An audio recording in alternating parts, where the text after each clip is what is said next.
In this lesson, we will be looking at a period of the Cold War known as the period of Detente. It's a French word and it means an improving time of relations between two hostile sides. In this activity, we will look at some of the key events of this period of Detente, known as the SALT I Treaty, the Helsinki Agreements, and the SALT II Treaty. As the timeline shows down here at the bottom, we've already seen how the Cold War is broken down into different periods of friendship, cooperation, and tension.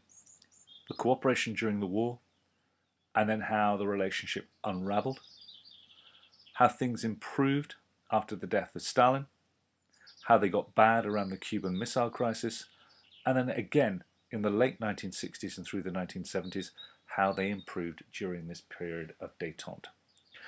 I would strongly advise during this activity that you make notes as we go through, certainly on specific slides. So the first thing we're going to do is we're going to look at America in the 1960s. We're going to backtrack and we're going to go back over the content that we've looked at before.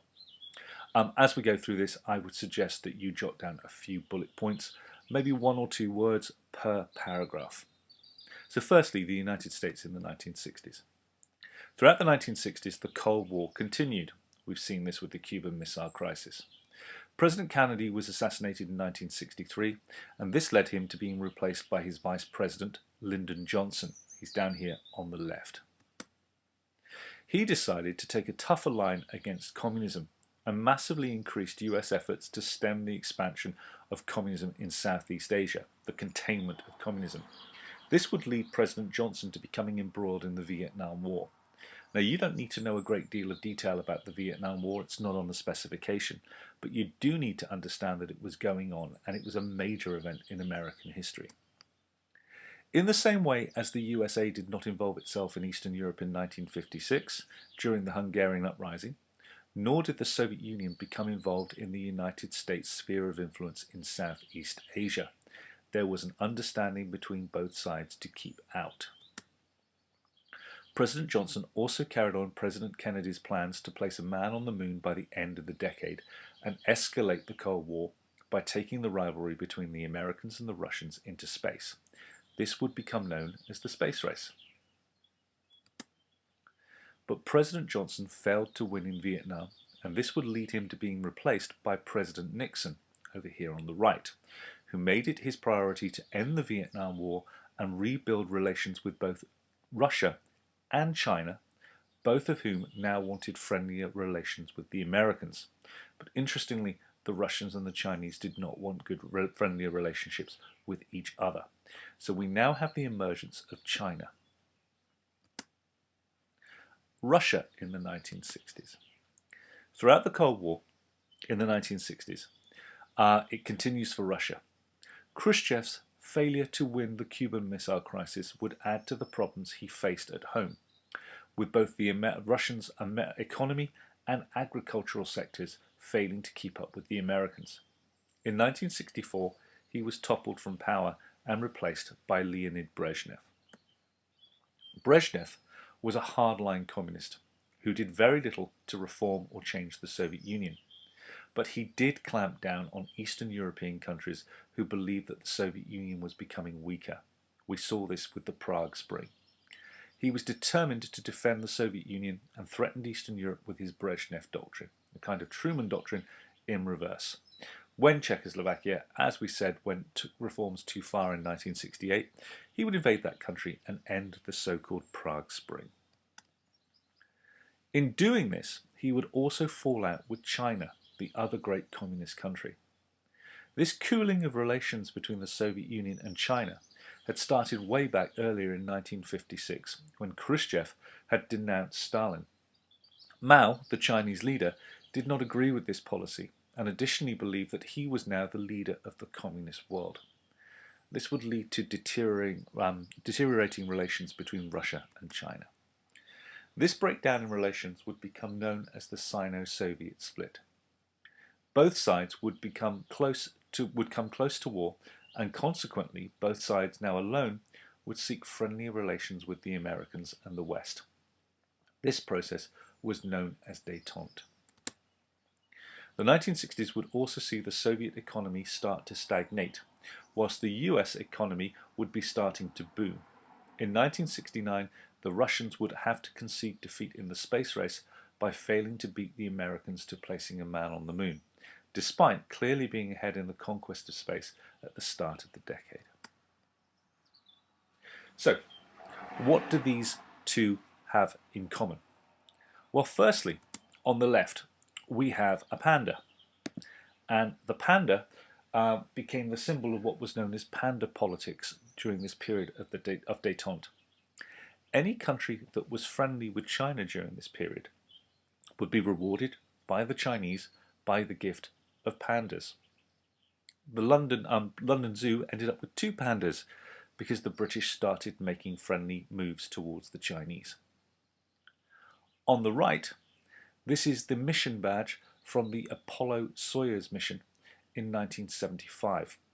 This is where the Americans and the Russians agreed for their 2 space stations to meet up in orbit around the Earth.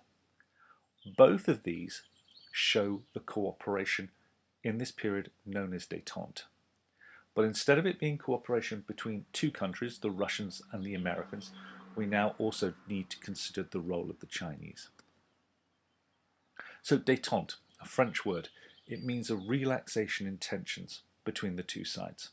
Here we have a picture of President Nixon on the right talking to General Secretary Leonid Brezhnev on the left. The end of the Cold War then, 1970-1971. We've already said what Detente is, and we need to know what happened and why. So, a series of reasons why Detente happens. Firstly, the Cuban Missile Crisis showed how both sides could quickly go to war, and nuclear war could develop. 2. America was embroiled in her war in Vietnam, and it was believed that if America was friendly with Russia, the Russians might be able to help the Americans to end the war. Thirdly, both sides were now able to talk more freely and openly. A phone line had been established after the Cuban Missile Crisis. Other countries and other conflicts around the world were starting to emerge during the late 60s and 1970s, which made the likelihood of war far more likely. Both sides didn't want this to happen. In 1963, a test ban treaty, where both sides agreed only to limit the amount of testing of nuclear weapons they did and inform the other side when they were doing it, started to show that both sides could cooperate. And finally, the Sino-Soviet split, the Russians falling out with the Chinese, meant that the Russians were keener now to get along with the Americans. Why then did Detente happen? Detente happens because both sides wanted it to. You can't have friendlier relations if one side does and the other side doesn't. Both sides wanted to get along better.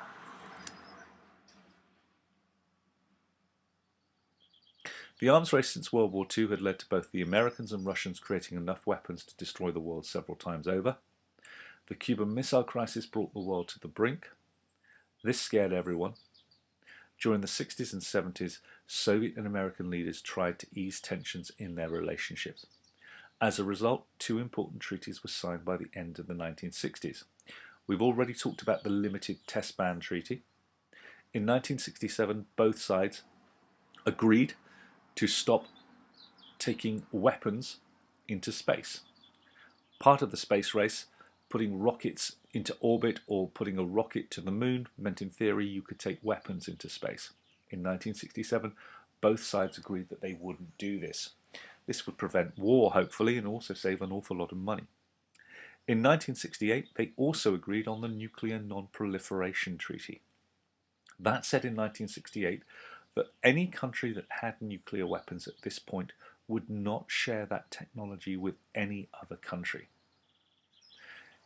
Every other country that didn't have nuclear weapons also signed that treaty, saying they wouldn't seek to acquire nuclear weapons, the Nuclear Non-Proliferation Treaty. It's very clear here that both sides are increasingly able to communicate. President Nixon comes to power in 1968, and he was determined to get his country out of Vietnam. It was costing America billions of dollars, as well as the space race that was costing billions of dollars, and resulted in the deaths of 60,000 American soldiers. Detente with Russia would mean that the Americans could possibly get out of this war. An awful lot of people in America voted for Nixon for this to happen. As you can see, some of the images beneath of the Vietnam War, many of which you would have seen before. A hugely unpopular and expensive war that America wanted to get out of. Clearly, America wanted détente. We've already gone through this. The first thing of note in détente was the Strategic Arms Limitation Treaty of May 1972. What they agreed was listed here.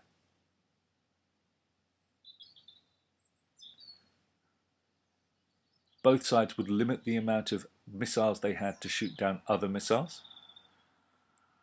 They would restrict the number of intercontinental ballistic missiles and submarine-launched ballistic missiles that they possessed. They wouldn't put nuclear weapons on the seabed, and they would produce no more short-range, lightweight ballistic missiles. It's not a great treaty in the sense that it made the world a peaceful place. It didn't stop both sides being able to destroy the world 200 times over. But what it did do is it showed that both sides could cooperate. And SALT I, therefore, would be replaced by more ambitious attempts to make détente even better. Some of the limitations. Firstly, if a war looked likely, then a written piece of paper is not going to stop it. Both sides still owned enough weapons to destroy each other many times over. And it was clear, despite all of this, that despite its weaknesses, the point is that both sides wanted to get on better. SALT I here being signed. Hugely symbolic, the shaking of the hands between the two leaders. Once SALT had been agreed, the plan now was to make détente even more ambitious. In 1975, the Helsinki Accords were signed. 33 nations from NATO and the Warsaw Pact met to build on the spirit of cooperation from SALT I. There were 3 agreements at Helsinki. These were known as the 3 baskets. You need to have notes on each of the baskets. The key point here is this, is that no side liked all 3 of the baskets. But what they were prepared to do was to swallow their dislike of one of the baskets in order to get the other side to sign another. So for example, basket 1. This was incredibly important to the Soviets. But the Americans didn't like it. So for example, basket 1, European borders and security. All countries' boundaries were accepted. Many Americans didn't like this treaty, as that meant that the Americans and the West would have to ignore what was going on in Eastern Europe, even when they didn't like what was going on, like in Hungary in 1956 and Prague in 1968. No country would interfere in the internal affairs of another's, well, that had already been agreed going way back to World War II. Countries would inform each other about any big military maneuvers and would accept representatives and observers from other countries. This was a big issue for the Russians, and they got the Americans to sign it. Basket 2. This was to do with international cooperation. Both sides were happy to sign this one. Economic cooperation through trade. The Soviets would buy oil from the Americans, whilst the Americans would buy wheat from the Soviet Union. Industrial cooperation through setting the same standards and running joint industrial projects. Scientific cooperation through the sharing of information and research. Educational cooperation. Both sides liked this. This one wasn't a difficult one to sign. The Russians really wanted scientific cooperation because they wanted access to American technology like microchips and computers. The Americans, on the other hand, were very happy for educational cooperation because many Soviet scientists were advanced way beyond anything had in America. But the Americans also believed that if these very clever Russians came to America to learn, they would take back ideas and tell other Russians how great America was. So Basket 2, they were happy to cooperate on. Here is the ultimate example of that cooperation, the linking up of the Apollo and Soyuz spacecraft in 1975. Basket 3, this is the one that the Americans want, but the Russians definitely did not. But in order to get this one, the Americans were prepared to sign up for Basket 1, and in order to get Basket 1, the Russians were prepared to sign up for this one. This was really interesting because in signing the Helsinki Accords, the Russian communist leadership agreed that human rights included freedom of speech, freedom of movement, freedom of religion, and freedom of information. This is the basket that the Americans called the ticking time bomb. By getting the Russians to agree to this, they were conceding that people in Russia had human rights. Remember, the Russian people are highly educated and very, very aware that their standard of living and their quality of life is not as good as it is in the West. The signing of this basket made the Russian people aware that they had freedoms. And from this point onwards, they increasingly protested for those freedoms against their own government. Who really won at Helsinki? Well, there's a summary. Again, you need to make your notes on this.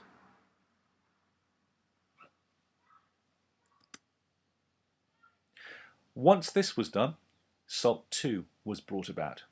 SALT II planned to be even more ambitious than SALT I. But by this point, Detente was starting to have run its course.